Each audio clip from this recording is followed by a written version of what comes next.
Bueno, bueno, eh, nuevamente darles la bienvenida a esta tercera tertulia UTV, el espacio para conversar y reflexionar sobre lo que nos hace más humanos. Hoy tenemos un tema que me parece que es un tema obligado casi siempre, no es un tema, digamos, inédito de esta época, pero que se hace incluso más urgente hablar sobre la democracia y estos tiempos asociados a estos tiempos de crisis. Para eso tenemos unos invitados muy cercanos de la universidad y de los afectos, mis afectos. En la parte superior derecha, que asumo que ustedes los ven igual que yo, tenemos al profesor Luis Eduardo Espinosa Velázquez, filósofo, especialista en ética y pedagogía, maestrante en Desarrollo y Cultura de la UTB y es docente catedrático de Humanidades de la UTB. Tenemos en la parte inferior derecha al profesor Luis Zúñiga Erazo, filósofo y magíster en filosofía, docente asociado al programa de filosofía de la UDC y director del grupo de investigación Civitas también de la UDC. Y en la parte izquierda tenemos a José Pablo Tobar Quiñones, que nos está acompañando desde España, trasnochando con nosotros, y que le agradece, y de paso aprovecho y le agradezco mucho su generosidad por acompañarnos. José Pablo es filósofo y especialista en ciencia política en la Universidad Autónoma de Madrid y es investigador de la Fundación Sicomoro. Entonces, digamos como con esta pequeña presentación, pues digamos, les presento a nuestro panel de invitados y abrimos esta conversación sobre tiempos de crisis, la democracia. Estaré moderando yo, no sé por si queda alguna duda. Bien, digamos, a raíz de la coyuntura actual, hay muchos problemas que nos saltan a la vista, no porque antes no fuéramos capaces de verlos, sino porque quizás ahora se nos hacen más apremiantes o se nos hacen más viscerales quizás, y pensamos, pues estamos efectivamente viviendo tiempos de crisis, pero eso también nos hace preguntarnos sobre muchas medidas que han tomado los gobiernos, medidas que muchos aplauden, que pueden poner, por ejemplo, en peligro muchos derechos fundamentales. Entonces uno se pregunta si la democracia en ese sentido está en riesgo. Pero hay una pregunta que podemos hacernos más a fondo y es si esa democracia en riesgo es una cuestión inédita de esta coyuntura actual o será que es una crisis que ha venido desde un tiempo más atrás y es una crisis más de nivel estructural. No sé, me gustaría como iniciar con esa pregunta. ¿Por qué hablamos de que hay una crisis en la democracia? ¿Cómo podemos evidenciar eso? Y si es una crisis, como le digo, coyuntural o es una cuestión que ya viene desde hace un tiempo. Entonces me gustaría de pronto, profesor Luis Zúñiga, que usted iniciara tratando de hacernos esta reflexión.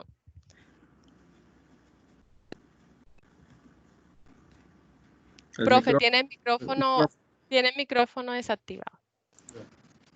Decir que estamos en una crisis supone, de entrada, pues que ha habido como un momento de esplendor, digamos, de la democracia, ¿no?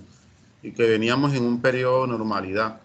Yo creo que digamos que en eso hay que hacer un análisis sobre la manera como se configuraron las sociedades y cómo se fue configurando la democracia como históricamente en varias naciones, sobre todo en el mundo occidental. Y hay pues una notoria diferencia pues entre Europa y América Latina, ¿no? Aunque puedan encontrarse también coincidencia con algunas democracias muy específicas, sobre todo con Italia. El régimen político italiano parece haber tenido como fenómenos similares a los que se han dado en Colombia y en México. Bueno, y en otras naciones de América Latina, sobre todo la injerencia de poderes mafiosos en la política.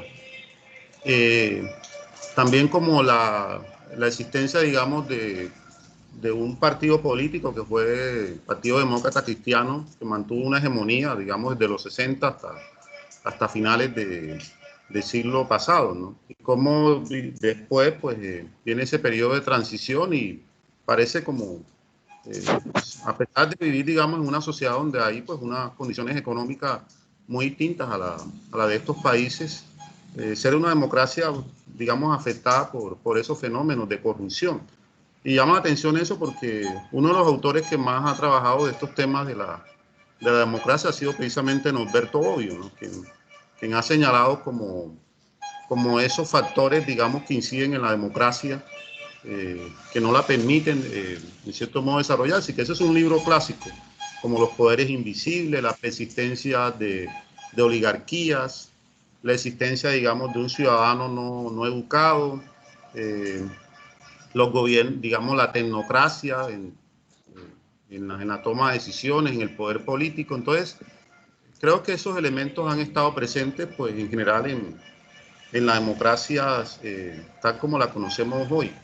En el caso, pues, digamos, de América Latina, pues hay unos elementos que profundizan esa problemática y están asociados, bueno, por la persistencia, digamos, de dos fenómenos muy particulares que afectan directamente a los procesos electorales, que es el clientelismo y la compra de votos, ¿sí? Pero sumado a eso, pues otros elementos ya que tienen que ver con sociedades, digamos, no modernas plenamente, ¿no? Sino de un ciudadano no educado con persistencia, digamos, de comportamientos premodernos. Esas oligarquías tienen, digamos, mucha fuerza en los procesos electorales, en la zona, en las regiones donde hay poco voto de opinión, ¿sí? Y sumado a eso también encontramos, digamos, una serie de fenómenos, ¿sí? Como el tema de la violencia, que afectan y que hacen muy importante esto. Y es que nosotros, digamos, en la discusión filosófica hay un debate sobre los modelos de democracia. Y uno podría decir que hay básicamente yo pensaría que hay como dos grandes modelos, ¿no? Podrían ser más. Pero está, digamos, el modelo de democracia liberal, sí, que es como la concepción, digamos, que hace énfasis en la democracia procedimental. ¿Sí? Entonces, considera que lo más importante, y bueno, Norberto Bobbio nos ofrece una definición mínima de democracia, no procedimental. Y está también otro modelo que se le antepone, no hegemónico, no dominante, que sería como una democracia, diversos modelos de democracia radical, como democracia deliberativa, en fin. Y lo que uno se pregunta es si esa discusión teórica, me preguntaba yo, realmente se puede recoger como en sociedades como las nuestras. Entonces, yo llego a la conclusión que esa discusión está en un nivel más abstracto. ¿Por qué razón? Porque la democracia liberal aquí no se ha dado realmente en sus condiciones, ¿no? Los mínimos principios que Bobbio considera deberían cumplirse, digamos, para esa democracia mínima, pues no se cumplen cuando tenemos fenómenos que se han dado incluso muy recientemente después de la Constitución del 91, que para mí constituye como un momento, digamos, de afianzamiento de un proyecto democrático que pasa, pues, por un lado, bueno, la violencia, ¿no? Que ha persistido, la manera como esa violencia, grupos, digamos, a margen de la ley, coaccionan al elector, ¿cierto? Tienen una incidencia directamente, pues, en uno de esos principios que Bobbio dice, es que tiene que haber unas condiciones, digamos, donde el ciudadano goce de libertad también para expresar su opinión, para decidir libremente. Y eso no ha sucedido. Entonces tenemos ese fenómeno, digamos, de la parapolítica que se da desde comienzos de este siglo y que hoy todavía no está muy claro si realmente hayamos superado ese fenómeno. Está por otro lado ya un fenómeno más transnacional que afecta a las elecciones en Colombia, tanto las elecciones presidenciales de la campaña, digamos, Caribán Zuluaga, Juan Manuel Santos, en ese periodo, que ha sido, digamos, los ingresos de los dineros de Odebrecht, ¿no? Que muestra también que ese es un fenómeno, digamos, que también es parecido en algo como el caso italiano, que también es el ingreso, digamos, de dineros de dinero por vía ilegal en procesos electorales, ¿sí? De soborno, de pago de soborno, y que eso puso a que los partidos políticos en Italia, digamos, entraran en un proceso de descrédito, que es lo que ha facilitado después, digamos, el ascenso del gobierno de Berlusconi, ¿no? Porque la figura de Berlusconi ha jugado un papel importante como en la política en Italia. Y bueno, y ahora, y siguen más, o sea, siguen ese tipo de escándalos que yo creo que hacen que en nuestra democracia, como para sintetizar allí un poco, para darle la oportunidad a los compañeros, hace que, por un lado, esa crisis se manifieste por una parte, pues en el abstencionismo electoral, aunque ese es un fenómeno generalizado, digamos, las personas que están votando en general en muchos países no superan pues, el 60% del electorado. Eso significa que entonces quienes ganan, que generalmente no lo hacen por mayorías absolutas, ni por supuesto, sino con unos márgenes muy inferiores, solamente están recibiendo un apoyo muy reducido de potencial electoral, ¿no? Si uno lo mira, o sea, si vota el 45%, entonces quiere decir que un presidente, por ejemplo, está siendo elegido solamente por el 23-24% de la población electoral, ¿no? Y luego entonces aparece el problema de la gobernabilidad, de la gobernanza misma, sí, que casi todos los gobernantes, y uno mira los estudios que hace Barómetro, por ejemplo, casi todos tienen unas estadísticas de niveles de aceptación muy bajos. Y aparte de eso, que es lo más grave, la gente también empieza a manifestar un sentimiento de rechazo hacia los procedimientos democráticos, a no creer, digamos, en las elecciones. Y a creer, y fuera de eso, a creer que la forma de participar en los procesos electorales es porque detrás de ello hay, digamos, un interés personal, no un beneficio a cambio, que es lo que se expresa tras el clientelismo, que creo que se da en todos los niveles, como la compra de votos, ¿no? O sea, en todos los sectores sociales, en las clases sociales, creo que hay alguna u otra forma, sutilmente, formas de relaciones clientelistas, ¿sí? Bueno, yo dejaría allí como esa Bueno, pregunta. Pero digo, creo que es un tema más estructural, más complejo. Sí. bien, bueno, lo siento porque me desconecté, quedé sin internet y hasta ahora vuelvo, pero bueno, no sé si Luis Eduardo o Pablo Sí, podrían sí, anotar sí, algo más para ver si me, me engancho nuevamente en la conversa. sí, claro. Bueno, Ingrid, agradecerles, bueno, por el espacio, ya creo que lo habíamos hecho al inicio y por la gente que se ha venido sumando, ¿no? Eh, sí, es muy pertinente la pregunta y de saber de si esta crisis eh, tiene unas raíces más profundas. Yo creo que, y coincido con Luis, de que sí, pero sea importante primero señalar es que si vemos la democracia desde una perspectiva que reivindique solamente unos procedimientos formales y los procedimientos como tal, aquí se han dado, ¿no? Entonces podríamos decir que la crisis que podría estar atravesando la democracia sería algo transitorio, porque luego de que pase la pandemia, aquí volveremos a tener elecciones, los partidos políticos seguirán funcionando y seguirán convocando a las elecciones como ha sucedido aquí cada 4 años eh, para respaldar o rechazar una determinada propuesta o candidatura política. Decir entonces que este no es un problema que nació hoy, no, ni que ha nacido pues con la, con la pandemia, sino que hay que entender que los problemas que hoy está atravesando la democracia son problemas que vienen de años atrás, ¿no? Y podemos decir entonces que su crisis o sus raíces son más profundas en el sentido en que esto se viene presentando desde algunas décadas producto del progresivo debilitamiento que hoy están padeciendo las instituciones esenciales de la democracia, como por ejemplo es el sistema judicial, el sistema electoral, la labor que ha venido cumpliendo la prensa ha sido más de una función de aclamar que de vigilar realmente el funcionamiento del poder. Pero Un elemento que también se torna como preocupante en lo que aquí hemos denominado como crisis de la democracia es la incapacidad misma que ha imperado a la hora de poder garantizar el cumplimiento de los derechos básicos de la ciudadanía, como por ejemplo, aquí vemos que es muy grave la situación que se presenta con el acceso a la salud, con el acceso a la educación, con el tema del trabajo, de la estabilidad laboral y de la vivienda misma, ¿no?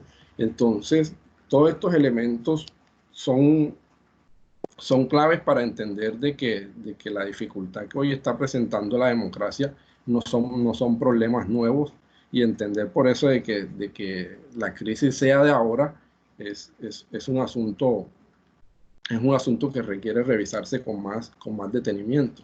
Por ejemplo, en Colombia nosotros vemos que los presupuestos de la Carta Constitucional del 91 no se han materializado ni por la vía de los derechos sociales y económicos, pero ni tampoco por la vía de la participación política.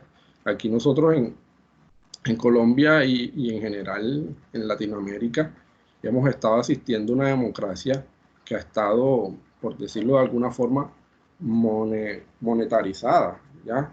Los males de la sociedad han terminado agudizándose, y eso es lo que hoy está dejando al desnudo la pandemia, ¿no? La pandemia lo que está quitándole es el ropaje a esa situación de pobreza y de miseria con la cual ha convivido o con la cual han convivido nuestras democracias. Y lo peor de esto es que estas situaciones se han normalizado y se ha entendido de que, por ejemplo, esto siempre ha sucedido de la misma forma. Esto indudablemente afecta un elemento central de las democracias, como es la capacidad de decisión y deliberación de los ciudadanos. Nosotros sabemos que decidir o deliberar en condiciones de miseria, en condiciones de pobreza, no es lo mismo que poderlo hacer cuando están los derechos básicos satisfechos, ¿no? Entonces, creo que aquí esa dificultad ha sido muy marcada en nuestra sociedad. Creo que termina perjudicando mucho el funcionamiento de la democracia, y lo peor de todo es que estas realidades han echado como una especie de raíces en nuestra sociedad, que se han convertido como una especie de cultura política que se ha terminado legitimando, y se termina legitimando el clientelismo, se termina legitimando la compra y venta de votos, y los ciudadanos creen que así debe funcionar la democracia. Entonces, en la medida que aquí se cree que la democracia tiene que seguir funcionando de esa forma, se naturalizan ciertas conductas, y a partir de ello entonces nos terminamos dando cuenta que las desigualdades, los fenómenos de injusticia arrojan a la ciudadanía a comportarse de ciertas formas que están muy alejadas de lo que nosotros quisiéramos entender como democracia. Entonces, cuando tú planteas la pregunta de que si esta crisis es estructural, claro que sí, pero también hay que entender en qué tipo de democracia nosotros estamos, ¿no? Esa clasificación pertinente que estaba haciendo Luis en relación a si es una democracia formal o es una democracia más radical, nosotros no hemos tenido como la fortuna de experimentar eso, y ha sido precisamente también por las dificultades que en materia de los derechos, del cumplimiento mismo de los derechos. Entonces, eso lo que ha llevado es a la consolidación de lo que Boaventura de Sousa denominaría como una especie de democracia de baja intensidad, ¿no?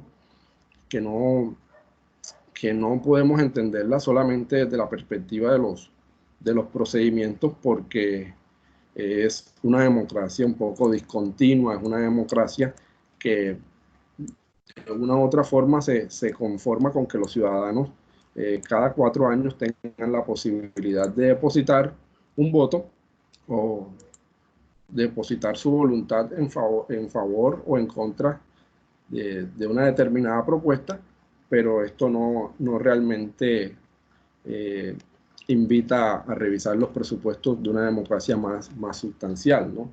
Entonces, señalo algo para ir sintetizando esto. La democracia esta, que ha sido un poco de baja intensidad o discontinua, se presenta o se conjuga con una dificultad que es el exceso del principio de representación.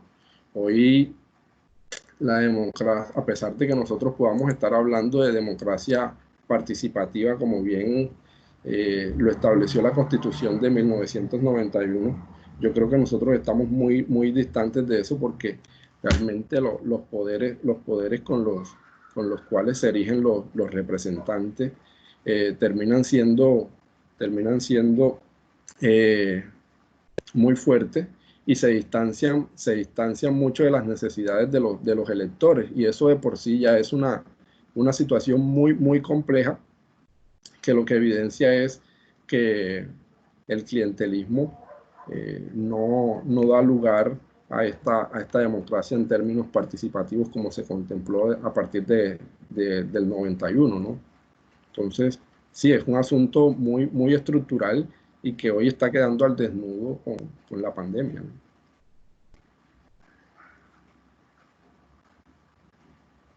Perfecto. José Pablo. Sí, bueno, a comenzar pues agradeciendo a Ingrid, a todo el equipo de la Universidad Tecnológica que ha estado detrás de este evento, también a mis compañeros de mesa, sala virtual, o no sé cómo definirlo, y bueno, y a todos los que nos están siguiendo a través de las redes. Efectivamente, pues coincido con mis compañeros en que es una pregunta muy pertinente y que es necesario abordar y empezar a responderla. Y bueno, para eso yo, lo primero que me gustaría plantear es, bueno, cuando hablamos de democracia, ¿qué entendemos por democracia? Al igual que como Luis Zúñiga nos ha recordado, pues por democracia se pueden, o sea, hay diferentes tipos de democracia. Hay diferentes modelos de democracia, tomando prestado el término que usó Luis y que acuñó pues un politólogo muy importante, David Hell, que ha escrito un libro maravilloso sobre eso. Bueno, desafortunadamente Hell murió hace cosa de un año, tal, pero bueno, su libro, que es un clásico para el estudio de la democracia, prácticamente lo que nos plantea es que, al igual que cualquier otro sistema político, la democracia es un conjunto de valores, de principios, de procedimientos eh, y de diferentes estructuras que convergen en un contexto muy específico, que reciben una serie de tensiones, una serie de situaciones y a las que responden. ¿Eso que genera? Que realmente podamos hablar de muchísimos modelos de democracia, porque están relacionados con todos estos factores. Lo que nos puede hablar de que, bueno, de que realmente no podemos decir que la democracia por citar dos países que son muy parecidos, no podemos decir que un sistema democrático como el del Reino Unido sea igual al de Estados Unidos. Si afinamos el análisis, son dos modelos diferentes. Pero bueno, lo interesante, y aquí encajo con un evento de que dentro de poco celebraremos, se conmemorarán 30 años. Hace casi 30 años, pues con la caída de la Unión Soviética, se generó un mito, el mito de la gran victoria de la democracia contra el comunismo. Pero tenemos que analizar qué modelo democrático es el que dijeron que venció. Estamos hablando del modelo democrático liberal, y un modelo democrático incluso que podríamos llamar liberal, un poquito más radical, en el sentido de que este era un modelo basado en el individualismo, en el formalismo. O sea, estamos hablando es un modelo que la democracia se definía por sus estructuras, se legitimaba por que tuviera una serie de estructuras y procedimientos que funcionaban, y luego su gran fuente de legitimación, aunque bueno, que lo decían claramente, era su poder económico. O sea, cuando cae la Unión Soviética, el discurso oficial era más o menos, es que la democracia, se decía la democracia, pero bueno, nosotros ya podemos hacer la distinción, la democracia liberal norteamericana es el mejor sistema, es el más legítimo porque es el único que es capaz de hacer crecer la economía, y como la economía es la que nos proporciona el bienestar a todas las personas, el desarrollo social y todo eso, pues es precisamente lo que la convierte en el mejor gobierno. Y esta es una idea que, a ver, que realmente en el fondo todos hemos asumido y todos hemos operado con ella, por muy críticos que hayamos querido ser y por mucho que nos hayamos puesto en argumento, todos hemos funcionado con esa idea, y de hecho toda la sociedad occidental ha funcionado con esa idea. La verdadera crisis de legitimidad de la democracia que no existe está muy conectada con el momento en el que hemos hecho esa identificación, prácticamente hemos identificado democracia con el modelo liberal aquel de hace 30 años, y cuando ya la democracia ha dejado, este modelo ha dejado de tener el respaldo del éxito económico. Pero bueno, cuando ya la democracia ya no genera riqueza, cuando ya no es capaz de tapar los problemas sociales, cuando ya vemos que otros modelos que no necesariamente se reivindican democráticos, me refiero a China, que es la gran potencia económica, empieza a decir, no, espérate, es que ahora quien está produciendo, quien está generando esta riqueza soy yo, no el otro sistema, pues ya es cuando ya empiezan las dudas sobre la legitimidad del sistema democrático. Yo creo que básicamente ese es un poco el núcleo del problema, y bueno, en esa parte estoy de acuerdo con eso. Pretendía hacer esta matización. Efectivamente, esto no es una cosa que haya ocurrido ahora. Esto ya viene gestándose por lo menos desde las crisis del 2008, cuando se vio que el sistema democrático liberal que se había establecido en la década de los 80, 90, desde el ámbito anglosajón, ya no era capaz de seguir siendo operativo en ese aspecto, y no era capaz de seguir garantizando, manteniendo esa legitimidad que tenía a partir de su éxito económico.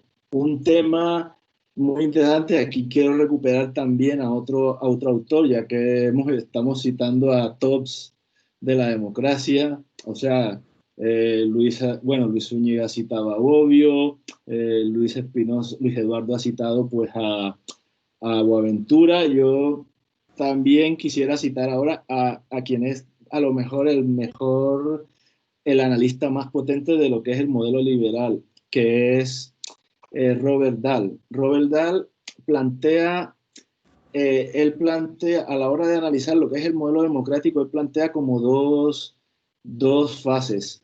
Una es lo que él llamaba la poliarquía, que básicamente era un sistema estructuralmente democrático, es decir, un sistema que tuviera las instituciones que consideramos democráticas, que si cumpliera con los procedimientos, es decir, la democracia formal. Pero bueno, Dahl contemplaba que la poliarquía no era como un espacio intermedio hacia otro estadio ya un poco superior. Él realmente no creo que en su trabajo lograra sintetizar ese espacio final. No lograba escapar de la dictadura formalista, que es otra cosa que le pasa a la democracia liberal, está demasiado arraigada en el procedimiento. Entonces, pues en el caso de Dahl lo que encontramos es que esa idea, y es lo que ha pasado, pues, bueno, ha pasado en nuestros países, pero también está pasando en África, en todos estos países que se han querido democratizar un poco a la brava, se ha partido de la base, no, de una especie, yo lo llamaría un poco de conductismo político. La idea ha sido básicamente, mira, si establecemos las instituciones, las ponemos a funcionar, la gente por inercia terminará desarrollando una cultura democrática, y es que tal vez no es así. O sea, si no hay valores democráticos, pues ocurre lo que mis compañeros están comentando, que aunque las instituciones funcionen, si no hay un valor democrático de fondo, pues tal vez lo único que se consiga es que estas instituciones sean manipuladas para replicar el statu quo anterior predemocrático. Yo creo que es un poco lo que, bueno, mis compañeros han estado mencionando y bueno, yo creo que con eso pues ya respondo un poco a esa primera pregunta y ya pues abrimos un poco el debate. Bien, bueno, digamos que tratando de recoger lo que han dicho, pues se ha revelado, digamos, en los últimos años precisamente que lo que tiene en parte a la democracia en crisis en la región y en nuestros países, digamos, de la región, pues tiene que ver el tema de la corrupción, tiene que ver que efectivamente no hemos materializado en nuestra vida las garantías pues de derechos fundamentales, de derechos de tipo civil, de participación política, los derechos sociales y económicos y demás. Y entonces esto de alguna manera parece más que causas de crisis, parecen consecuencias de esa crisis. Y me llama la atención lo que señala José Pablo, porque entonces uno dice, bueno, desde la caída del muro de Berlín parece que el triunfo de la democracia liberal queda como arraigado como muy en las mentes de, digamos, sobre todo pues en Occidente. Y la pregunta es, ¿será que esa relación de la democracia y digamos de la radicalización, por decirlo de alguna manera, con el ala económica del liberalismo, que es el neoliberalismo, pues el perseguir ese éxito económico que se supone redunda en el beneficio del desarrollo social también de un país, puede de alguna manera ser justamente causa de esos fenómenos como la corrupción, como la desigualdad social y todos estos fenómenos que vivimos en la región. Y esa relación entre lo público y lo privado, ¿sí? ¿Será que también da cuenta de posibilidades de esas crisis de la democracia?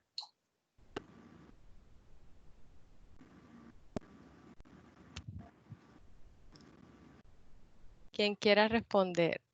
José Pablo. Sí, bueno, es que yo creo que la combinación entre, o sea que el gran problema, el gran problema de este liberalismo liberal reganiano, porque bueno, realmente no olvidemos de dónde viene, es un poco primero que obtiene toda su legitimidad del éxito económico. Entonces ya cuando lo hace, o sea, y el sistema económico, pues no nos engañemos, es un sistema de la competencia, o sea, es un sistema eminentemente competitivo, lo lleva en su ADN. O sea, cuando hay prosperidad, cuando todo va bien y estás creciendo, pues oye, puede que las diferencias, que los problemas no los tengas. O sea, todo el mundo va creciendo, bueno, habrá alguno que gane menos que otro, pero bueno, como todos vamos creciendo y todos ganamos, pues nos va bien. En épocas de bonanzas todos estamos bien. El problema es que la economía es así, la economía va de ciclos, nunca va subiendo, o sea, no sube eternamente. Entonces, pues el problema real es cuando viene un ciclo de bajada, porque primero se pierde toda la legitimidad posible y es cuando todos los agentes, si lo juntas con el modelo liberal, que es un modelo centrado en el agente, ahí es cuando todos los agentes empiezan a mirar su propio interés y no les importa pisarle la cabeza al otro ni intentar hacer cualquier maniobra para lograr su beneficio. Entonces, pues eso, digamos, a ver, ahora mismo la crisis que tiene Estados Unidos y que ha llevado a poder a Donald Trump tiene muchas de sus raíces ahí. El americano blanco que ha estado trabajando toda su vida y que bueno, se creía un poco el cuento este de que iban a haber prosperidad absoluta, se ha dado cuenta de que no, de que en algún momento la fábrica de Ford cierra y él se queda en la calle. Y él que lo único que sabía hacer era montar la puerta derecha del coche, pues no es competitivo. Y se da cuenta que sus políticos pues les da igual porque, o sea, les da... sus jefes, si lo que miran es el interés económico, pues deslocalizo la fábrica, me la llevo a otro sitio porque si allí pago menos salarios, pues más, lo importante es cómo quede mi cuenta de balance. Yo creo que el tema comienza ese es el gran problema. Claro. Y en nuestro caso, simplemente por terminar, en nuestro caso además habría que sumarle todo este tema de los casos de la visión premoderna que todavía predomina. O sea, que también es una visión, bueno, por lo menos en Italia también está esa visión un poco del patricio, que bueno, o sea, también ahí hay un poco de modernidad no definida, como diría Rubén Jaramillo, una modernidad también postergada. Y bueno, ya con eso termino y le paso pues a nuestro chico compañero. Sí, Luis Eduardo levantó la mano, pero Luis Eduardo, en el chat tienes una pregunta, entonces no sé si quieras que además te la sume. Bueno, sí, claro. Sí, Cielo Puello pregunta si, pues, dado a la intervención que tuviste al inicio, que el panorama entonces parece desolador, entonces si podríamos considerar algunas posibles salidas, porque si el problema es estructural, debido a que no se garantizan los derechos básicos y los mínimos vitales y ahora se están agudizando, ¿qué puede hacer la ciudadanía? Yo creo que ese es otro clave, ¿no? O sea, en los últimos tiempos en la región había una convulsión civil, bueno, una convulsión social en la región, sí, a través de la movilización, y yo creo que ahora mismo eso, si bien está en stand-by, por decirlo de alguna manera, por la pandemia, no significa que no estén allí en latente. Entonces, sí, Luis, no sé si de alguna manera puedas conectar. Bueno, sí, creo que, Para responder. Todo cuando se plantea, cuando se presenta una crisis, lo más racional de pronto puede ser plantear también una alternativa. Creo que aquí, en el caso de Colombia, recientemente se dio una discusión importante en el Congreso y era el asunto, por ejemplo, de lo que tiene que ver con la renta básica. Creo que hoy por hoy una de los elementos que podría un poco a superar esa situación tan dispar y tan desigual que se presenta en la sociedad colombiana, creo que iba un poco por esa vía. El Congreso presentó la propuesta y lo presentó realmente producto de las situaciones que se han venido viendo, producto de la inestabilidad, producto de las precarias condiciones en las cuales se encuentra la gente. Y ante eso, creo que existe la necesidad de una asistencia por parte del Estado que ayude a resolver muchos de los problemas de la gente. Eso va del lado de algo, ¿no? Que ya estaba, por lo menos en la pregunta se mencionaba, y era la movilización social. Antes de todo este periodo de la pandemia en Latinoamérica y particularmente en Colombia, se estaba viviendo una situación de mucha agitación y de mucha movilización. Esa movilización y esa agitación no se estaba dando por ser simple una situación coyuntural. Creo que los campesinos, las centrales trabajadoras, los mismos estudiantes han venido expresando su descontento, han venido expresando un poco la inconformidad, cómo el sistema ha venido funcionando en su lógica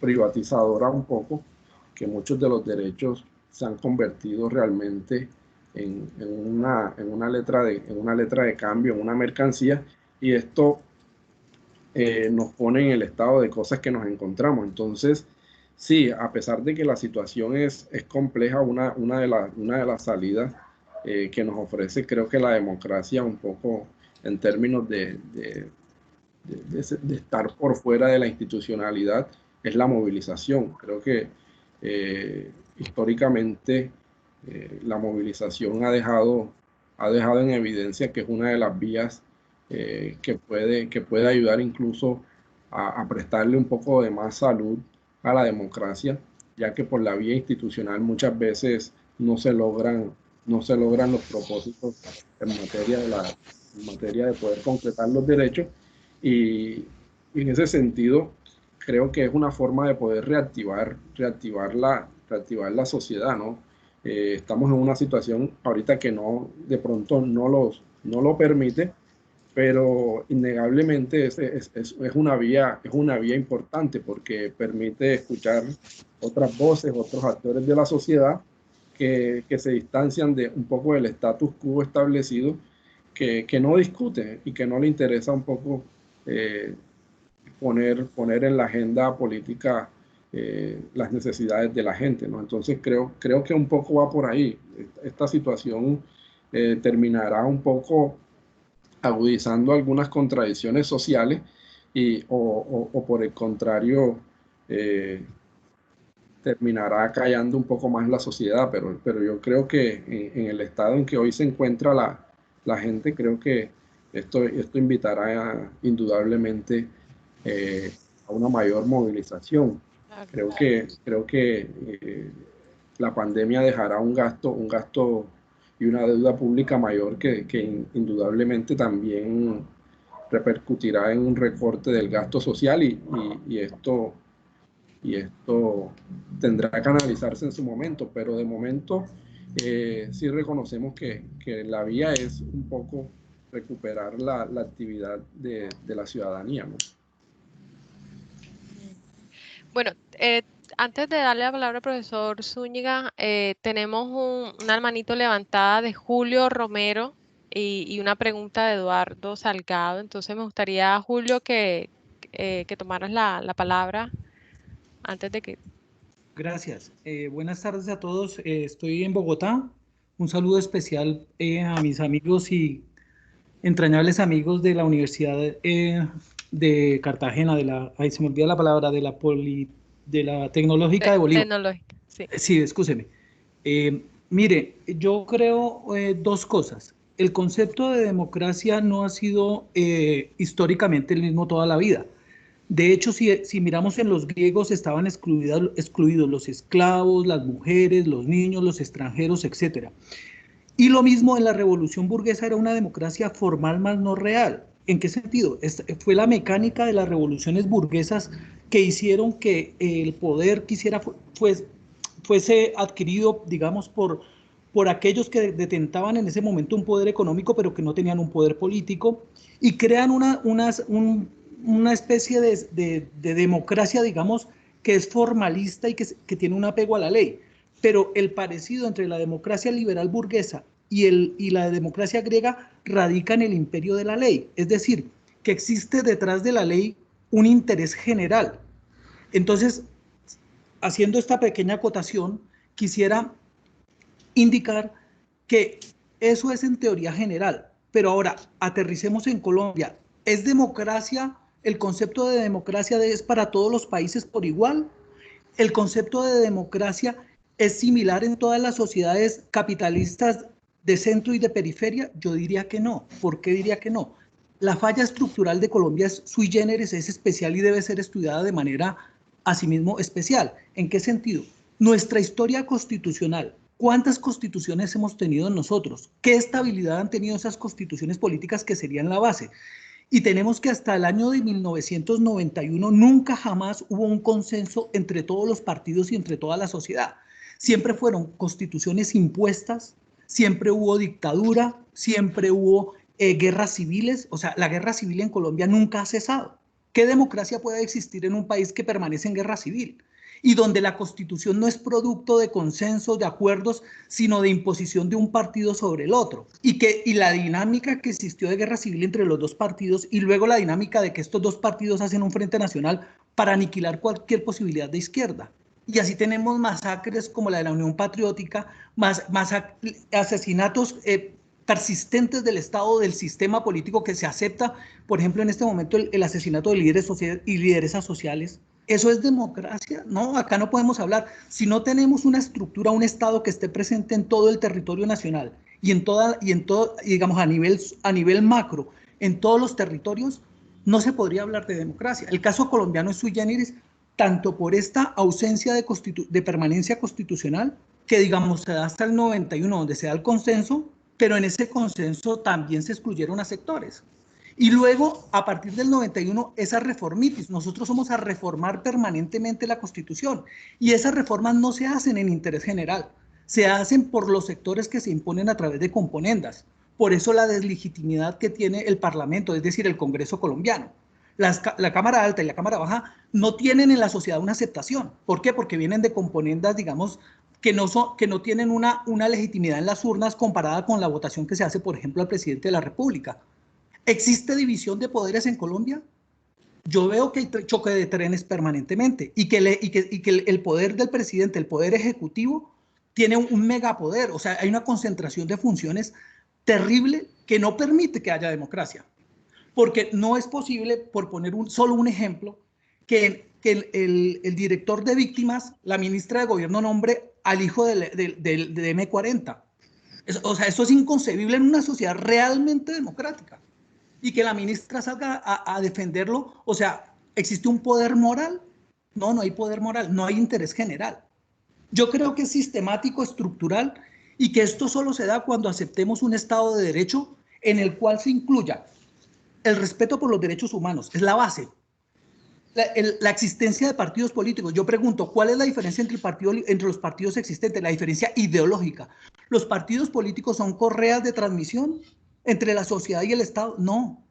Una persona, un líder pertenece a un partido y al otro día pertenece al otro partido y las bancadas se quiebran y no pasa nada. Eso no es democracia, esto es una ficción de democracia. Y más aún, ¿existe meritocracia? Eso es parte de la democracia. Los griegos, para que se dijera que había democracia, los que pertenecían a ella, que eran los hombres mayores de edad, etcétera, que tenían propiedad, se sorteaban los cargos y no repetían los cargos. Aquí eso existe, acá en la Constitución dice muy claro que tiene que existir meritocracia y no la hay. ¿Por qué? Porque casi todo es contratación por prestación de servicios. Y porque no se hacen los concursos de la Comisión Nacional del Servicio Civil, ni en los territorios, ni en las entidades del Estado, porque esa es la cuota de poder que utilizan los políticos para hacer nombramientos para mantenerse en el poder. Entonces, mientras no hablemos de división de poderes, de derechos humanos, de existencia real de partidos políticos, de soberanía del pueblo, ¿cómo? A través de educación, no podemos hablar de democracia. Y yo sí orientaría un poco más a la democracia de Colombia, porque compararlo en general en la universalización, no es lo mismo Italia que Colombia, no es lo mismo Suecia que Colombia. Muchas gracias. Gracias, Julio. Gregorio Robles, el jurista colombiano, cuando en un libro, una introducción de un libro que él tiene sobre el derecho comunicacional, no recuerdo muy bien, bueno, utiliza una... sí, Luis, ya le doy no, de la pregunta que habías hecho, es que habías hecho una pregunta y ellos participaron y yo iba a decir algo sobre esa pregunta, la segunda que tú habías hecho, no sé, pues. Sí, ya solamente es como para acuñar esto sobre lo que menciona Julio.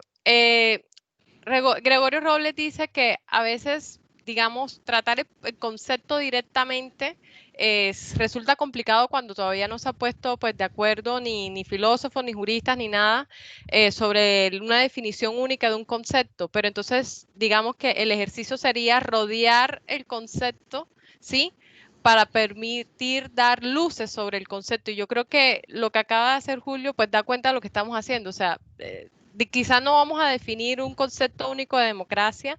De hecho, lo han dicho aquí los panelistas, no tenemos un concepto único de democracia, pero fíjate que lo que tú estás mencionando justamente da lugar a pensar de que sí hay unas evidentes, digamos, sí hay unas situaciones que evidencian unos riesgos y unas crisis y unas falencias que nos ayudan a pensar o que nos pueden más bien ayudar a pensar sobre posibilidades de democracia, aunque a esa democracia le tengamos que poner apellidos, ¿no?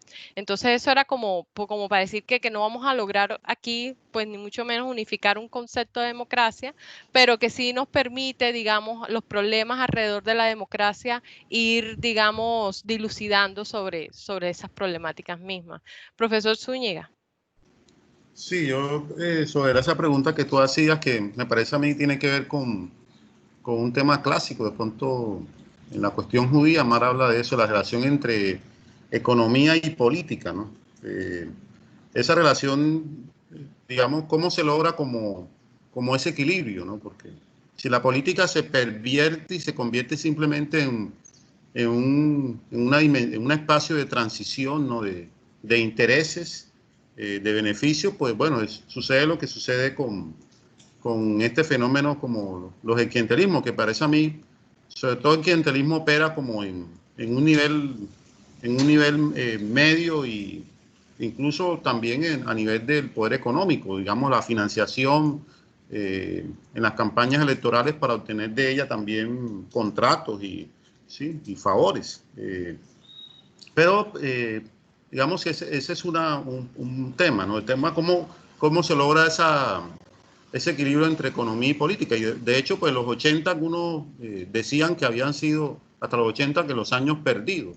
Y un poco en esos años en América Latina se inició todo ese proceso de ajuste estructural, digamos, como de reducción del gasto público, de privatización como de las empresas del Estado, porque se creía que un poco en la lógica neoliberal de que el Estado no tenía por qué asumir funciones, no tenía que tener empresas, porque eso, el Estado, pues por sí mismo las empresas públicas generaban corrupción, generaban prácticas clientelistas, entonces eso había que dejarlo al libre mercado, ¿sí?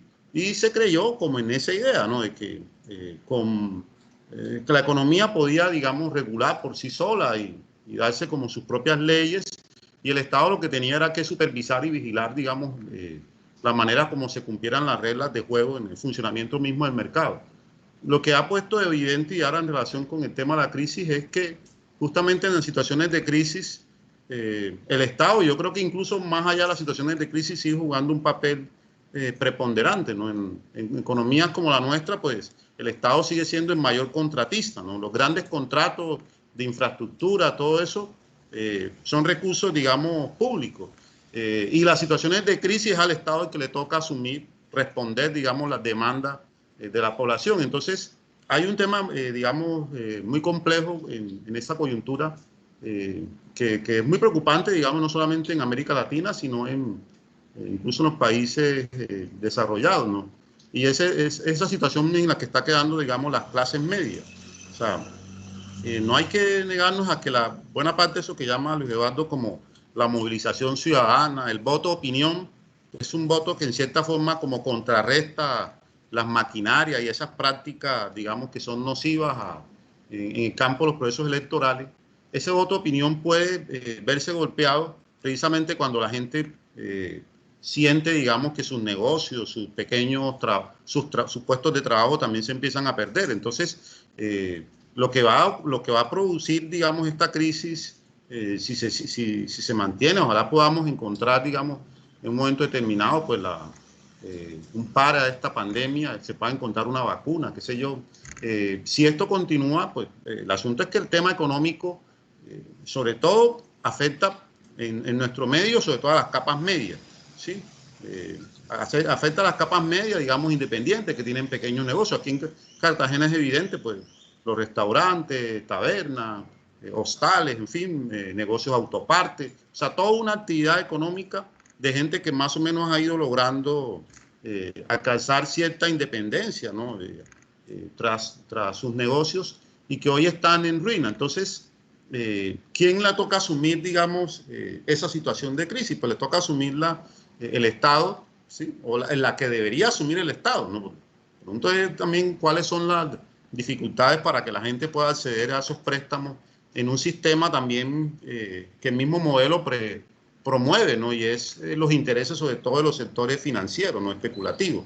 Entonces, es un contexto, digamos, complejo, porque yo sí creo, y de pronto Luis Aldo mencionaba algo de eso, en los últimos, al menos en pues, los últimos años sí hemos visto como progresivamente, como, y sobre todo a nivel de las elecciones, alcaldía, gobernación en algo, los poderes locales, como esta expresión del voto de opinión, del voto independiente. Y creo yo que ese es un voto que se ha construido mucho sobre la base como de esa población, digamos, de sectores medios, que en eso nos recuerda, digamos, un autor, Thomas Marshall, ese concepto de ciudadanía, diciéndonos que realmente las sociedades donde hay ciudadanía son aquellas donde la mayor parte de la población tiende a concentrarse como en las clases medias. Pero si las crisis lo que hacen es, digamos, golpear fuertemente esa clase media, pues esa clase media va a terminar, digamos, en una condición de pobreza y entonces queda la brecha allí notoria, ¿no? Que hace más complejo, digamos, que estos estados puedan como satisfacer, los gobiernos, como las demandas y las necesidades de la gente. Entonces, por supuesto que ya hay una situación ya de entrada, que son, digamos, las desigualdades pues, sociales y económicas muy profundas que hay en estos países. Y yo me pregunto y de pronto, cómo eso, digamos, puede afectar, porque hay también como unos valores que las sociedades venían promoviendo, ¿no? Como el emprendimiento, la competencia, ¿sí? En gran medida, pues la democracia liberal, y una de las grandes críticas que hacen, por ejemplo, autoras como Chantal Mouffe, es precisamente como, pues, digamos, en Europa ha predominado siempre hay como una apatía hacia la política, y esa apatía a la política tiene que ver, allá de pronto, pues más o menos hay como unos consensos, ¿sí? Y entonces esos consensos, pues las personas no ven como muchas diferencias propiamente entre los partidos políticos. Yo creo que los consensos, digamos, tendrían que haber, incluso ella misma lo dice, tendrían que haber unos conceptos mínimos básicos, ¿cierto? Unos valores mínimos compartidos, por ejemplo, respetar las reglas de juego, ¿no? En los procedimientos electorales. Realmente una verdadera cultura de la legalidad, ¿no? De que los líderes políticos, las élites políticas también se sometan a los marcos de lo que la ley establece. Es que no existe el Estado de Derecho, ¿cierto? No se le puede pedir a la ciudadanía que cumpla la ley cuando lo que ve en ejemplos de las élites es todo lo contrario. O sea, no hay elementos mínimos de cohesión social. Si los partidos políticos no logran, digamos, representar como a los intereses, las necesidades, las expectativas de la ciudadanía, pues lo que encontramos frente a eso también son las alternativas, los caudillismos, ¿cierto? Los populismos de todo tipo. Pues claramente, pues yo pienso que hay un elemento central para esos temas y es precisamente pues que la gente pueda tener como unas condiciones materiales mínimas. En cierto modo, pues aquí la política también se ha hecho sobre la base como de las necesidades de la población, y también con la utilización del miedo, que ese ha sido otro mecanismo también que yo creo que no podríamos dejar de introducir, sí. ¿No? La manera como el miedo se moviliza también en los procesos electorales particularmente, ¿no? Y que la gente pues finalmente después no termina votando por propuestas, sino termina votando yo voy a votar para evitar que tal determinado candidato llegue, pero cuando se hace eso, pues no sabemos después cuáles van a ser los resultados de esa persona que hemos elegido, ¿no? De esa manera, ¿sí? Pues eso era como lo que... Sí. Profe, a propósito de lo que acaba de decir sobre cómo, digamos, se movilizan ciertas emociones como el miedo, ¿sí? José Pablo, ya te di la palabra.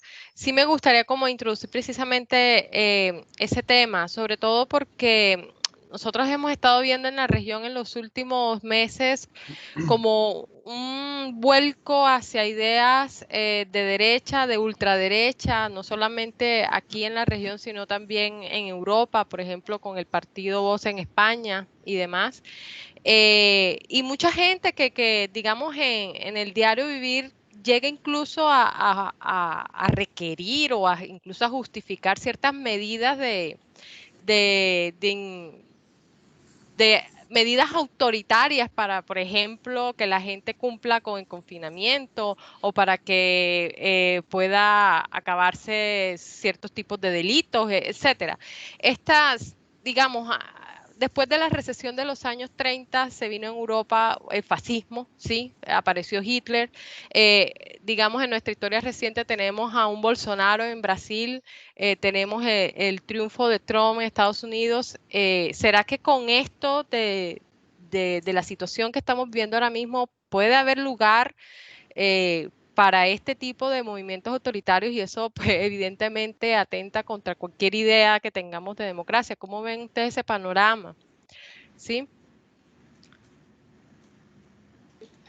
Bueno, yo conectando, que casualmente es que lo acabas de hacer y conectaba con lo que iba a decir, al tenor también de lo que de Luis, que ha introducido el concepto de miedo, es que una cosa que el sistema democrático como concepto teórico grande, tal, una cosa bueno, que yo creo que pueden compartir todos los modelos, todas las manifestaciones, todas las vivencias democráticas, es que se nos ocurra, es que democracia y miedo no, o sea, el miedo y la democracia no funcionan, no funcionan bien. O sea, cuando entra el miedo, cuando entran ese tipo de sensaciones, el sistema democrático, todas sus instituciones, todos sus valores entran entran en crisis, o sea, no son capaces de operar adecuadamente y no funciona bien, y bueno, es la antesala de situaciones más graves. Bueno, yo realmente creo que más que historia, Bolsonaro y Trump son actualidad pura y dura. El tema, y a ese respecto, yo creo, enlazando con la pandemia, sí que creo que efectivamente, y bueno, eso en cierta medida lo rescata Byung-Chul Han, el filósofo coreano, que claro, el tema es que esta pandemia genera miedo. O sea, yo, bueno, estoy viviendo ahora en Madrid, donde, bueno, la situación fue muy complicada y bueno, y sí que ese miedo en algún momento lo respirabas en las calles, en lo que estaba pasando, y la gente está, pues básicamente lo que plantea Byung-Chul Han es que su peor temor es que, claro, esta situación de miedo lo que nos está llevando es a aceptar ciertos controles, ciertas medidas que en una situación normal no seríamos capaces de aceptar. Bueno, lo que tú dices de implementar esas medidas de fuerza para entrar para que se cumpla el confinamiento, pero realmente lo que de verdad es preocupante no es tanto eso, porque bueno, al final las medidas de fuerza siempre son un poco aparatosas y al final siempre la gente termina un poco asqueándose de ellas. El problema real, y es a lo que apunta un poco la crítica de este autor, es que hay ese cierto tipo de medidas soft, o sea, de medidas blandas con las que sí se te puede controlar, o sea, lo de la aplicación en el móvil Claro. que vigila dónde estás.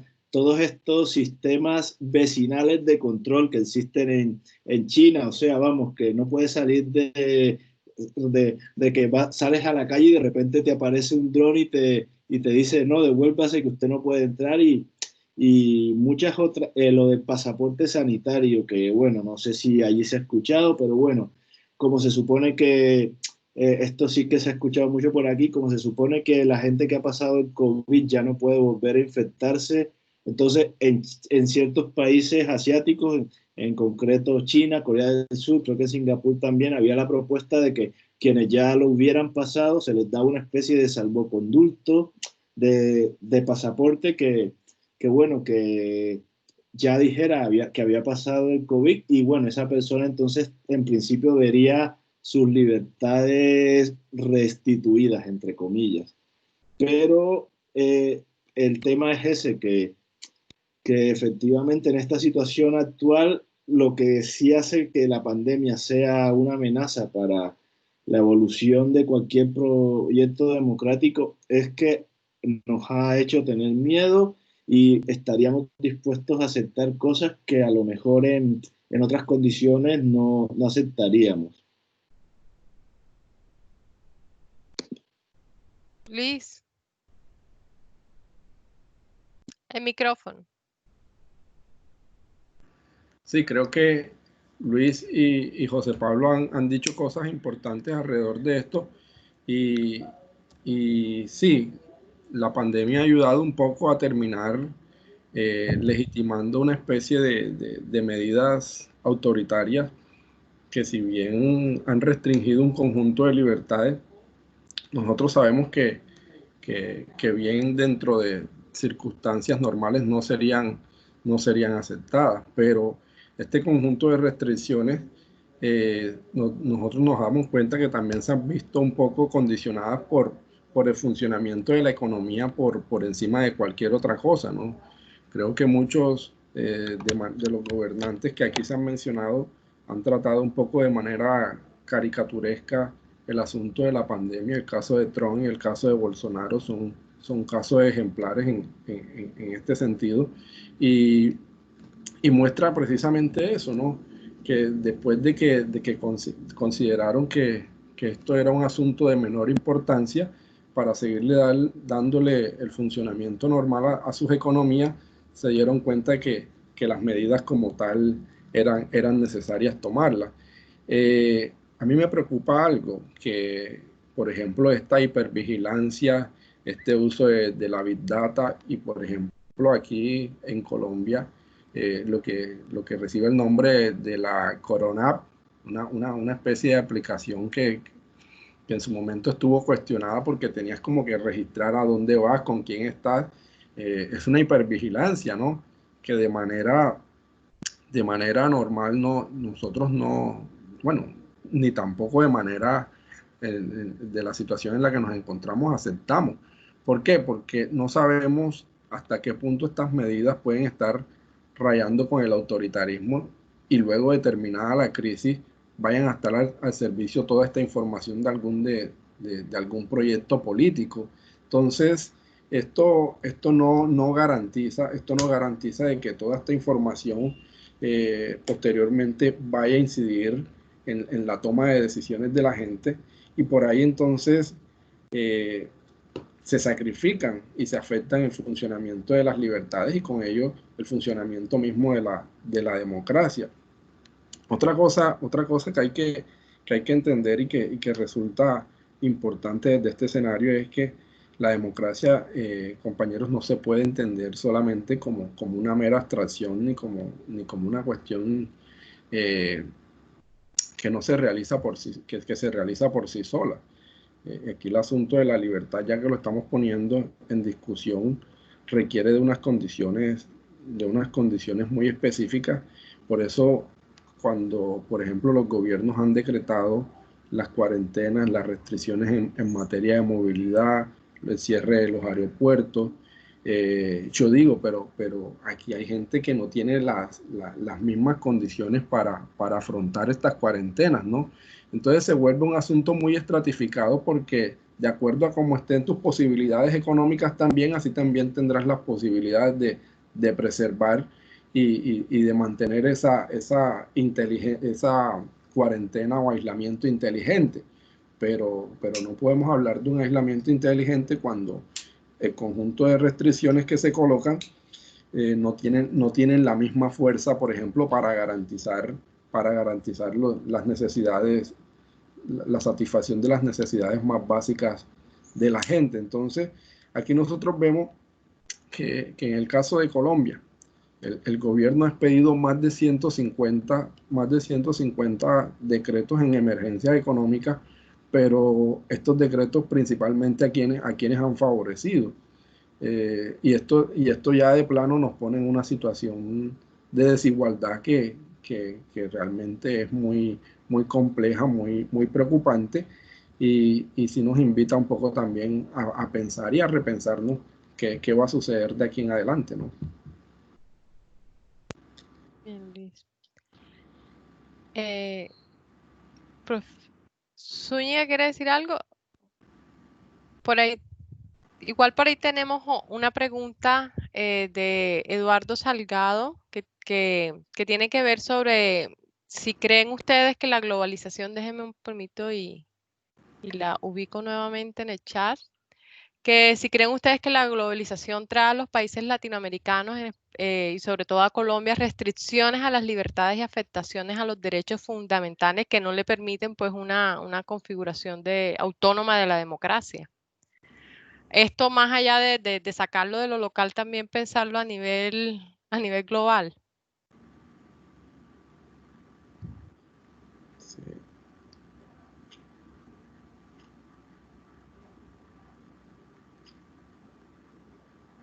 O sea, Sí, ¿te parece? Sí, la verdad me parece una pregunta muy interesante y sobre todo viene muy al tenor y bueno, y aquí con la globalización pasa un poco lo mismo que con la idea de democracia.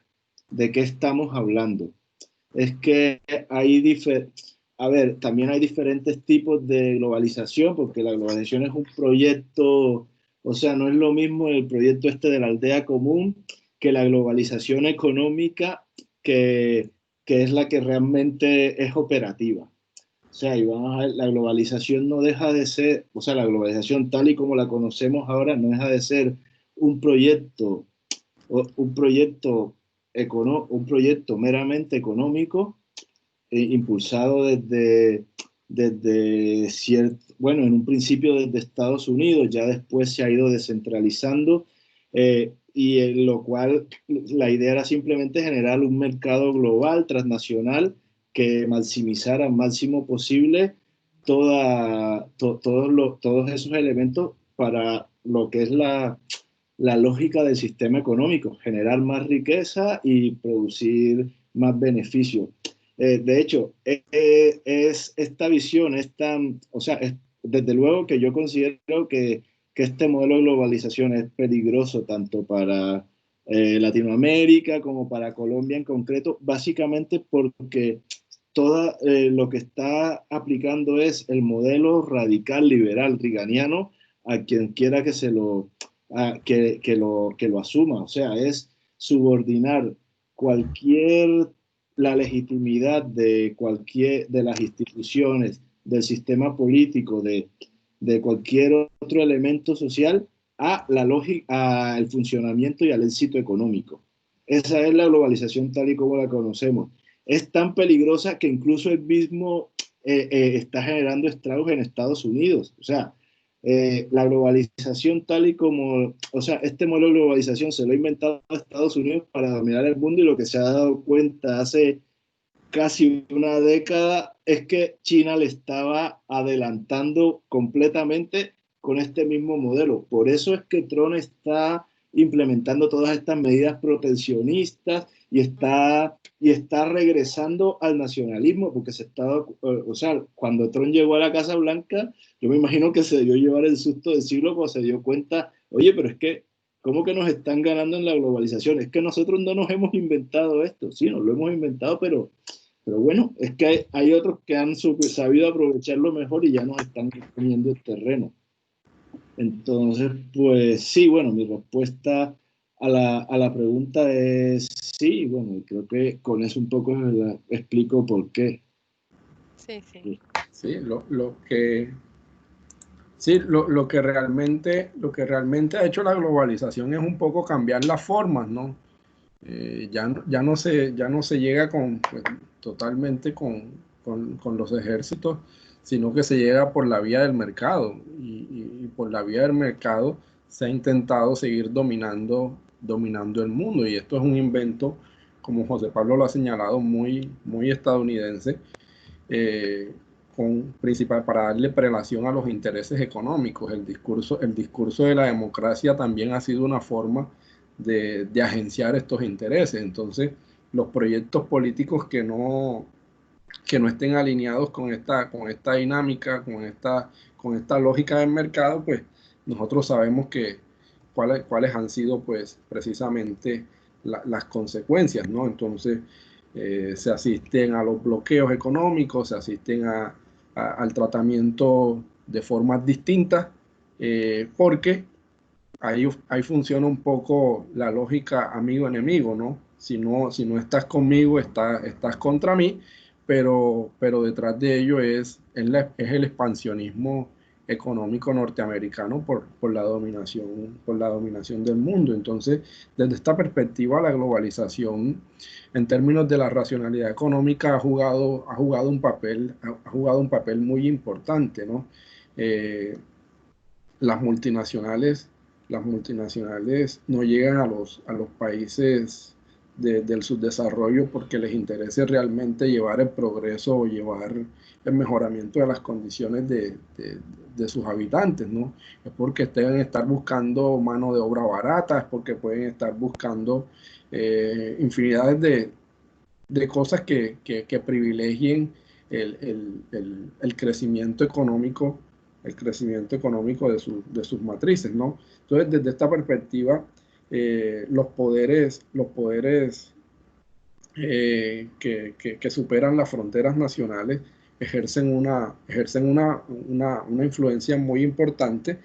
Y qué decir de los organismos multilaterales, ¿no? El Fondo Monetario Internacional, la Organización para la Cooperación Económica, OCDE, tienen una incidencia y lo hacen también por vía de los créditos, ¿no?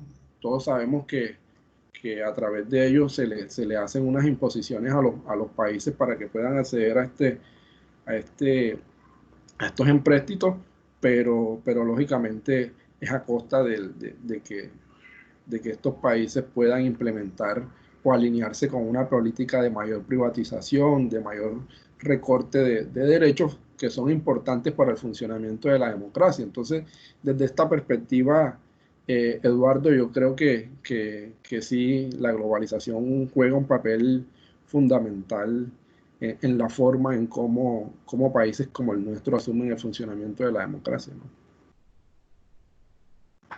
Bien.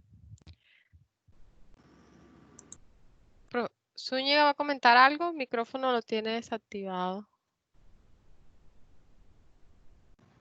Antes de la respuesta de esta no sé, quería como mencionar algo de la pregunta anterior, es que ahora perdí un poco la referencia, pero el asunto, digamos, yo pienso que hay que hacer como nivel, a propósito, un poco de los comentarios anteriores, hay que hacer varios niveles como y un poco lo que hemos entendido o entendemos personalmente como democracia. Y bueno, estaba por un lado, pues, digamos, cómo medir como la calidad, qué tanto una sociedad se acerca como a la idea de un modelo de democracia. Entonces, yo creo que hay que tener como varios criterios. Uno, pues, sería, pues, el proceso electoral, digamos, es uno, ¿no? Cómo se desarrolla, se realiza. Los niveles, digamos, de participación de la ciudadanía como en la toma de decisiones políticas, ¿sí? En las decisiones que le competen, lo afectan. Y en ese sentido juega un papel importante, por ejemplo, la movilización de la ciudadanía, ¿sí? Los espacios, de cómo también se va democratizando a la sociedad en sus diferentes espacios, no solamente en el tema electoral, sino también como al interior, por ejemplo, de las organizaciones sociales, de los sindicatos, de las instituciones mismas, se toman decisiones de carácter por vía democrática, ¿sí? Cómo funciona, por ejemplo, el sistema parlamentario, si en efecto hay un control político, si hay un debate, si se libera sobre los asuntos públicos realmente en el Parlamento. Entonces me hago como ese tipo de preguntas y lo que uno encuentra, bueno, ahí viene un poco, bueno, lo que en algún momento se hablaba de la mermelada. Es decir, cuando hay esos dineros que se compran, digamos, a senadores, a representantes, pues simplemente, pues, digamos, la representación allí ha quedado diluida, ¿no? Porque se están representando a nivel del Parlamento son intereses, gremios. Y yo creo que eso tiene mucho que ver con el tema de la globalización, porque efectivamente en el Congreso también se aprueban leyes que favorecen a ese tipo de intereses, ¿sí? Grupos, digamos, ¿por qué ahora hay escándalos de esto como de poderes transnacionales que se meten ya en las decisiones políticas, en los procesos electorales a nivel de las naciones? Justamente porque los estados hoy son débiles, porque la misma concepción del Estado en la globalización ha hecho un poco esa noción de que se pierde esa idea del territorio, de la soberanía, la autodeterminación, digamos, de las naciones, y esa penetración hace que, en todo caso, pues el papel, digamos, importante, decisorio, un poco en esa idea clásica, un hombre, un voto, pues se diluye demasiado, se disuelve, justamente porque los temas que más afectan a la ciudadanía pues están de espaldas de ellos. Por otro lado, pues el funcionamiento mismo del Estado, la existencia, digamos, de oficinas, de asesores paralelos, de tecnócratas. Por ejemplo, yo siempre pensaría, y creo que esa es una de las situaciones que ahora se profundiza con la pandemia, y es la labor, digamos, de control de las decisiones, sobre todo del Poder Ejecutivo, ¿sí? Hay algunos países en América Latina que ya están mostrando como unas ciertas dificultades en ese sentido, porque se los tomó la pandemia. Afortunadamente en Colombia estamos lejos del proceso electoral, pero un proceso electoral, digamos, con esta situación no se hace muy transparente realmente. Y tenemos una situación en Bolivia, por ejemplo, hay una presidenta que pues representa un momento supuestamente de transición, y que hay un debate, bueno, hasta qué punto realmente pues Evo Morales llegó al poder por un fraude, o sea, si hubo un acto allí de fraude o no. Ese es un debate. Entonces hay una presidenta que está en una situación, digamos, de transición, que ella, digamos, está allí es para abrir la posibilidad de una nueva elección, y ya empieza a demorarse ese proceso, ¿sí? En República Dominicana, por ejemplo, hay una situación también particular, y es que están en pleno momento de campaña electoral. Si uno mira otros países, tienen unos sistemas políticos, unos procesos electorales que son muy débiles. Perú, por ejemplo, normalmente los candidatos se presentan ya al final, ¿no? A los 2 meses antes de la elección. No es como acá en Colombia. ¿Y a qué se debe eso? Es que nadie quiere lanzarse con anticipación, porque hay como toda una campaña, y eso es muy orquestado por algo que decía de pronto Luis Eduardo, y es como ese tema ahora de las redes sociales, de los medios de comunicación, ¿sí? De las noticias falsas, están incidiendo en las decisiones políticas, porque el miedo tampoco es que se construya solamente sobre hechos objetivos. Bueno, hay miedo ahora por la situación, digamos, la pandemia, pero también hay miedos que son deliberadamente construidos, ¿sí? Y esos miedos deliberadamente construidos también están dados por las noticias falsas. Y el hecho de que la misma gente esté encerrados en sus casas, mucha gente está encerrada en sus casas, pues se incrementa, y es evidente, pues ahora pues estos aplicativos, estamos aquí mismo un aplicativo que la educación, pero la actividad, digamos, en las redes se ha incrementado, como el consumo cultural, que es, entre otras cosas, uno de los legados también de ese mundo globalizado, y es que ahora pues la gente tiene acceso a la información, las redes, a comunicarse, sí, más allá de las fronteras estrechas, y que yo eso, pues en particular, no lo veo como algo negativo. Creo que eso incluso es eso, con el tema de la justicia, son de esos componentes positivos que hay detrás de la globalización, ¿no? Sí, la posibilidad, digamos, de esa interlocución. Eso sí favorece, a mi juicio, pues a la democracia, que las personas tengan un mayor acceso a la información, que tengan la posibilidad también de opinar y de criticar, pero eso mismo, sí, paradójicamente se constituye en una amenaza, porque también los medios se utilizan para distorsionar, para desprestigiar, ¿cierto? Para golpear a aspiraciones políticas, proyectos. Muchas veces, digamos, se puede construir una noticia falsa, después se descubre o se podamos manifestar que no es, que era falsa, pero igual, digamos, la exposición en los medios produce un daño que ya después es irreparable, ¿no? Entonces, una de las cosas que a mi juicio, bueno, y por eso decía, proceso electoral, el papel del Parlamento. Hay otro papel muy importante, el papel de los medios de comunicación, ¿sí? O sea, ¿qué papel juegan los medios de comunicación, de la prensa, en una coyuntura como esta? Y hoy estamos viendo que en general, por producto de la crisis, también hay una situación de precariedad del periodismo. Hay periódicos que están poniéndoles contratos realmente muy desventajosos a los columnistas de opinión, ¿sí? Hay medios de comunicación, y aquí en Colombia ha sucedido eso, que ya aparecen con columnas de opinión que entre sí se ven muy marcadas hacia una línea de pensamiento, ¿no? Entonces, también se acaba con eso, pues la posibilidad, digamos, de de escuchar otras voces, del pluralismo que es necesario como, para analizar más en unas situaciones como esta. Y yo pienso que, bueno, eso inevitablemente el encerramiento, el confinamiento también tiene una incidencia en la movilización ciudadana, ¿no? Por supuesto que la gente también, y ahí viene el asunto, es, bueno, ¿cuál es el poder real, ¿no?, que tiene un gobernante? Yo veo alcaldes que van decretando, por ejemplo, toques de queda, ¿sí? Y se van decretando toques de queda y entonces entramos a una situación de estado de excepción y uno se pregunta es realmente si esos toques de queda así continuos están amparados pues en un fundamento, en un poder real, ¿no? O sea, ¿cuál es la legalidad, digamos, de ese tipo de acciones? Bien. Me gustaría ir ya como cerrando y que de manera muy breve traten de responder más allá de la pospandemia, como llaman algunos, igual es una preocupación que ya está desde antes planteada, es qué tenemos que hacer para reinventarnos la democracia, como lo plantea Boaventura de Sousa.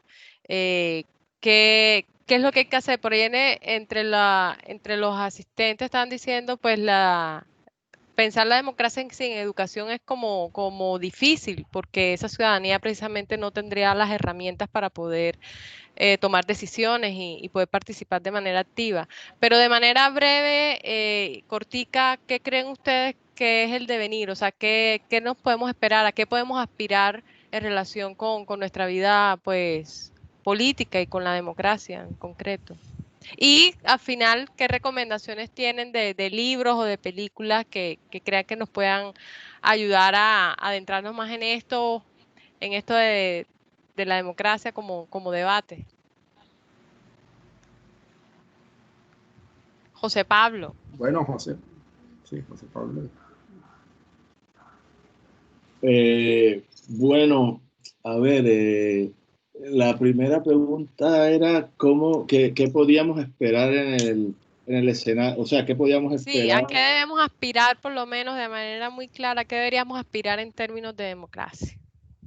Bueno, lo primero, a ver, a mí en concreto lo que más me preocupa un poco de todos los análisis que se hacen de democracia es que al final, bueno, y yo creo que en parte lo hemos replicado, siempre hemos terminado reflexionando en torno a lo procedimental, sí, a lo procedimental, a lo institucional. Entonces, pues yo creo que para de verdad ir reconstruyendo, o sea, ir avanzando un poco en la mejora del modelo democrático, lo primero que tenemos que hacer es intentar separar, o sea, no poner tanto el foco en el tema procedimental e institucional, porque, bueno, efectivamente, el que tengas unas instituciones eh, formalmente democráticas no te garantice que el sistema va a funcionar. El que tengas unos procedimientos, llámese una serie de elecciones a la que sea, tampoco te garantiza que el procedimiento sea funcional. El diálogo que hemos tenido, lo que hemos visto es que hay algo más de fondo. Algo más de fondo y bueno, yo creo que esa intervención en concreto sobre la educación es muy valiosa en el sentido de que lo que está poniendo en foco, bueno, como es a intentar mirar, oye, vamos a ver otros aspectos. Y yo creo que está apuntando un poco a los aspectos de la cultura política y de los principios y valores que debería tener una propuesta democrática. En el ámbito de la filosofía política, yo veo que dos autores dos autores que son relevantes en concreto serían primero Martha Nussbaum, sobre todo su último libro, el de la monarquía del miedo, la que bueno, ya reflexiona un poco precisamente cómo ese miedo entra y destruye un poco nuestra libertad, nuestra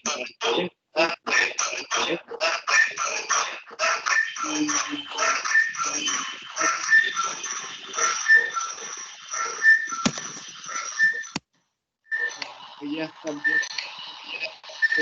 sobre todo plantean una reflexión desde la ética, que a lo mejor es algo que se ha olvidado mucho o sea, también tenemos que recordar, bueno, a raíz de, la intervención esta que hizo, no sé, Julio, creo que se llamaba, en la que, recordó un poco los elementos, lo que era la democracia griega y tal.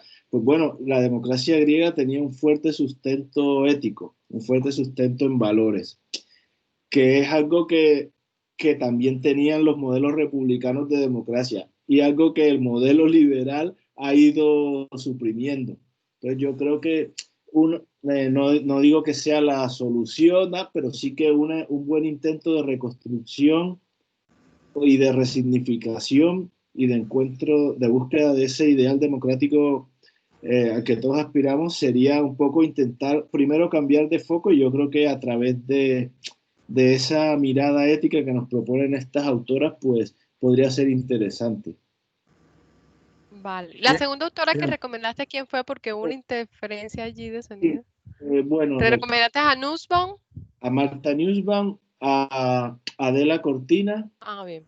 Adela Cortina, ella tiene libros aburridos, o sea, vamos, es muy prolífica. Y Victoria Camps es otra autora que también, y ha reeditado, o sea, le han reeditado un libro, le han reeditado un libro de sus clásicos que tiene que ver sobre este tema. Yo vi la nota de la reedición esta mañana, pero ahora no me acuerdo bien del título del libro. Luego te lo mando por si lo vale. puedes buscar. Bueno, yo creo que voy a ser un poco, no tan optimista, ¿no? Creo que después de todo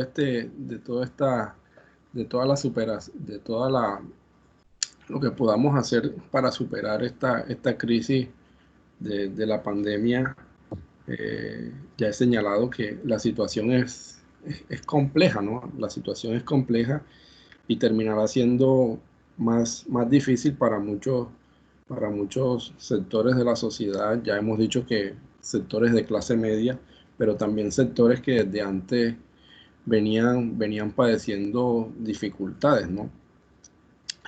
Tú planteas la pregunta en los términos de qué podemos esperar.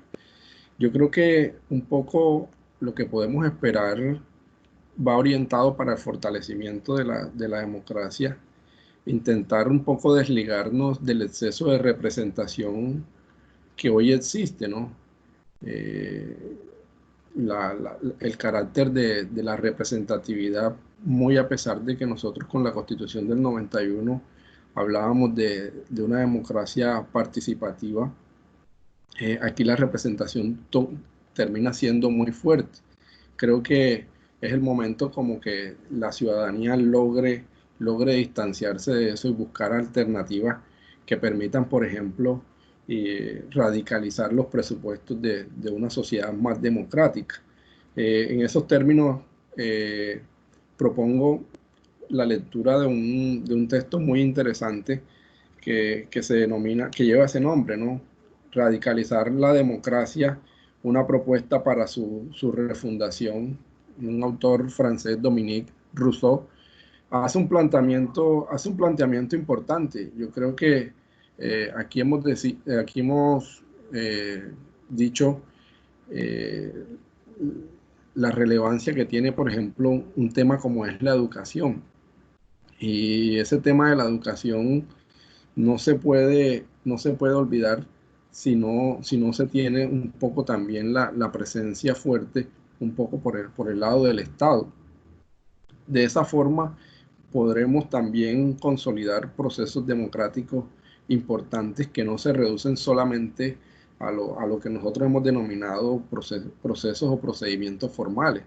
De los procesos y los procedimientos formales nosotros llevamos décadas hablando, pero una transformación sustancial de las prácticas o de la experiencia de la democracia como tal, estamos muy distantes de ello.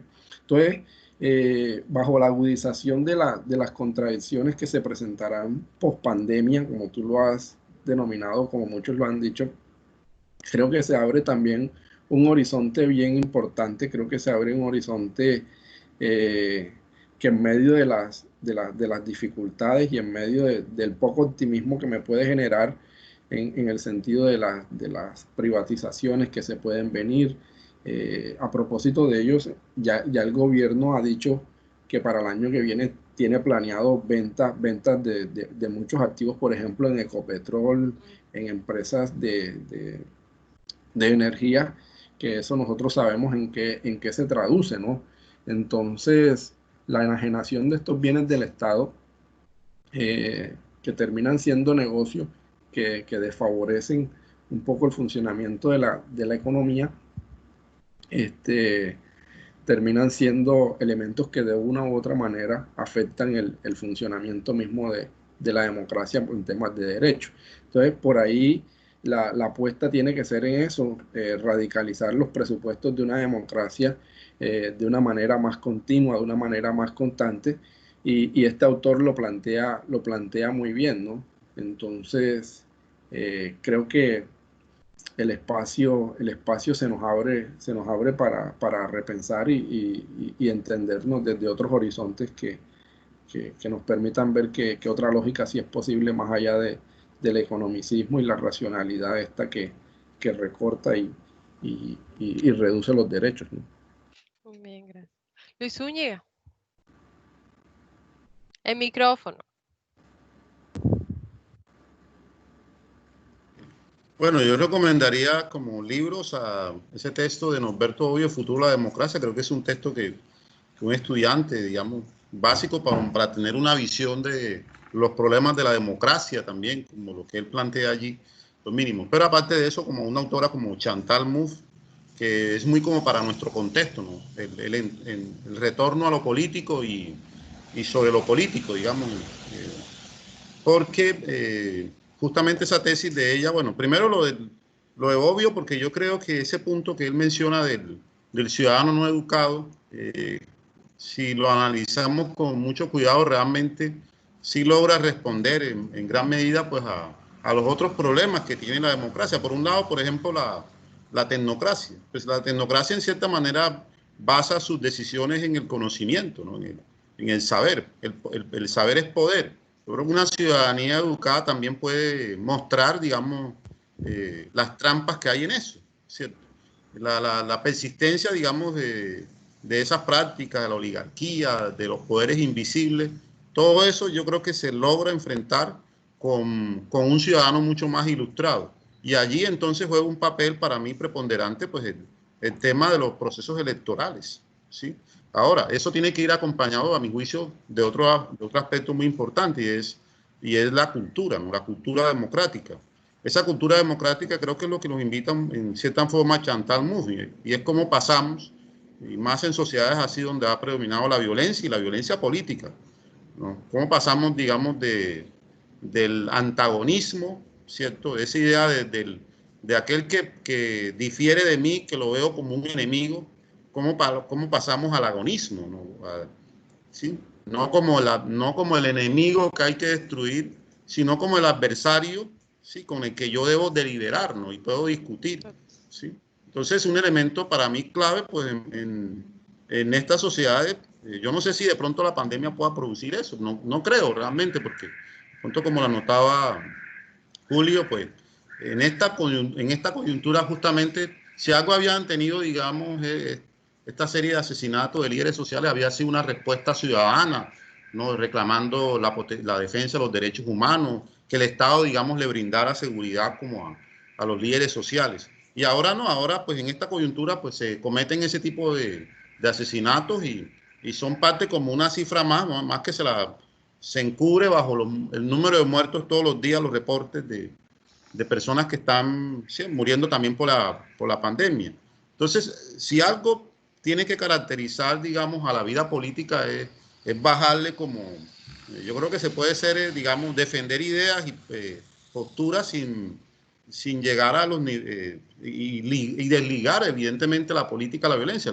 Lo que no sucede es que a veces hasta en los espacios, y yo sí creo que la inmensa mayoría de la población realmente no hace parte. La gente a veces dice, no, es que hay una polarización, pero la polarización es de minorías, porque son las minorías las que están en las redes sociales y, sí, que dicen una cosa y dicen mentiras además.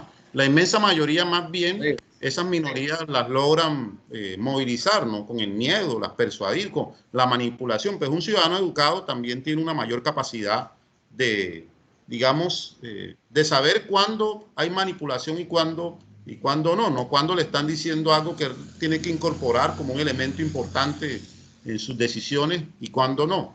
Y yo estoy de acuerdo con José Pablo en el sentido que sí hay que trascender, digamos, este plano de pensar la democracia más allá, digamos, de este tema de los procedimientos. El gran problema es que en sociedades como la nuestra, lo que vemos es que cuando los procedimientos no se cumplen, pues no logramos los mínimos necesarios, ¿no? Como para poder pensar como en otro tipo de modelos de sociedad, ¿no? Es que lo que está en cuestión es que aquí ni siquiera esos mínimos procedimentales se respetan, ¿no? Me parece que pues después de una elección viene un escándalo, entonces viene, o sea, ni siquiera los mínimos, y que son indispensables, porque bueno, hay otros temas también que tienen que ver con la corrupción, y creo que en la corrupción comienza realmente las limitaciones que tienen los gobiernos también, justamente también en el marco como de esos modelos económicos, ¿no? Que potencian, digamos, la idea del crecimiento económico en vez de desarrollo humano. Creo que en ese sentido también allí hay un elemento que es determinante para que no se subsanen como las necesidades de la población y esa idea, digamos, las desigualdades sociales pues permanezcan, ¿no? Casi como se perpetúen, pese a pues, algunas que otras políticas asistencialistas que tampoco creo pues, que la economía se pueda sostener sobre eso. O sea, el gran problema con la crisis, y yo no soy muy optimista realmente, es que esta crisis, al afectar el empleo, el trabajo, pues llevan, digamos, a la gente a condiciones de mayor desesperación, ¿no? Y una sociedad así, pues democráticamente no funciona, o la idea de democracia se le vuelve mucho más lejana realmente. Efectivamente, bueno, muchas gracias. De mi parte, yo les recomiendo este de Boaventura de Sousa que se llama Derechos Humanos, Democracia y Desarrollo. Creo que también recoge bastante de lo que hablamos hoy en esta tertulia. Han sido todos muy amables de asistir. A ustedes, muchas gracias por haber aceptado la invitación, a José Pablo especialmente porque se está trasnochando. Y bueno, espero que nos volvamos a ver en otros espacios para seguir conversando sobre esto y sobre otras cosas más. Yo creo que queda abierta precisamente, quedan abiertas más preguntas, ¿sí? Y creo que ese es precisamente el pie para poder seguir conversando y reflexionando. Muchas gracias pues a los panelistas y gracias también a los asistentes. Nos vemos en una próxima tertulia y seguimos en contacto. Cualquier cosa, pues me pueden escribir. Muchas gracias. Gracias Luis, gracias José Pablo, Luis Eduardo. Nos vemos pronto. Gracias a nuestros panelistas. Muy provechosa la jornada.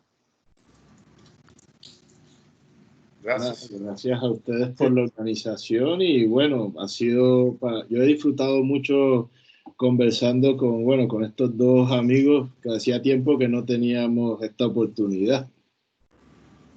Muy interesante. Muchas gracias. Excelente, felicitaciones a todos. Un saludo, Muchas José gracias. Pablo. Muchas gracias, Ha sido maravilloso este encuentro. Qué bueno, Luis. Muchísimas gracias. Bueno, gracias. Muchos saludos, felicitaciones. Luis. Felicitaciones, Luis, compañeros, y felicitaciones, José Pablo. Muchas gracias. Bueno, Señor Pablo, muchas gracias. Qué bueno. gracias, estimados.